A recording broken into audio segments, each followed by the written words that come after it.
Stage 18 on the 23rd of May is the second individual time trial in this year's race. Unlike the first flat one, however, this one is almost entirely uphill, taking the race back into the mountains for the climactic finale to this year's race.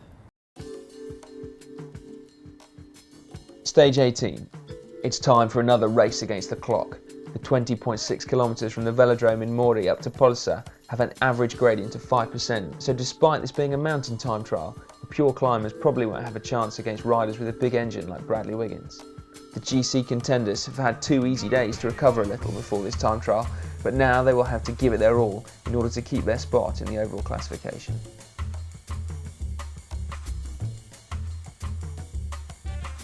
There's a time check after 9.4 kilometres in Brentonico, the place where Eddie Merckx attacked Felice Gimondi, won the stage and then took over the leader's jersey back in 1970.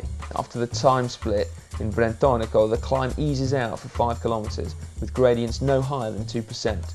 This is where specialists like Wiggins will be able to get back some of the time they may have lost on the first steep part of the climb. The last 6 kilometres have an average gradient of 6.6%, with parts up to 10%, and it will prove how important it is to have saved some energy for this final part of the stage. It's not a climb that will give us big time differences, but naturally the fatigue of 17 days in the saddle will start to settle in. As we've seen then, the climb's not super steep, but with over 1,000 metres of vertical ascent, we can be fairly sure that it's not going to be a time trial specialist who wins this stage. The question is though, who is going to be wearing the Maglia Rosa after it? Keep watching GCN to find out what happens tomorrow. Stage 19 comes on Friday the 24th of May, and at this point in the Giro, the riders... You need to replace your chain. If it rests on top of the chain and won't drop in, then you're alright. Try to keep your weight back and don't be too choppy.